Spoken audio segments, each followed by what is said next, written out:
Coach আপনারা ঠিক করুন।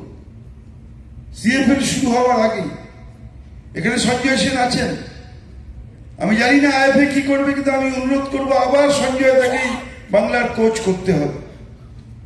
যদি সঞ্জয় দা রাজি থাকে তাহলে যখন থেকে সিএফএল খেলা শুরু হবে, আমরা তো এখন মোবাইল অ্যাপে খেলা দেখতে পারি, যখন মোবাইল অ্যাপে খেলা দেখতে পারি এখন থেকেই প্রতিটা পজিশনের প্লেয়ার কোচ ঠিক করতে পারবেন, তাহলেই কিন্তু আগামী বছর আবার আমরা সন্তোষ ট্রফি জিততে পারব।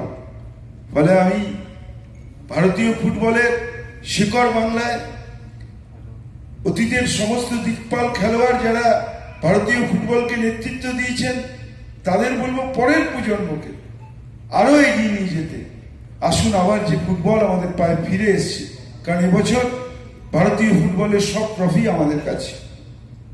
বাংলা সন্তোষ ট্রফি চ্যাম্পিয়ন হয়েছে, মোহনবাগান আইএসএল এর লিগশিপ চ্যাম্পিয়ন হয়েছে, ইস্টবেঙ্গল ইন্ডিয়ান ওমেন্স লিগে ভারত সেরা হয়েছে, আই লিগ 2 থেকে আই লিগ 1-এ ডায়মন্ড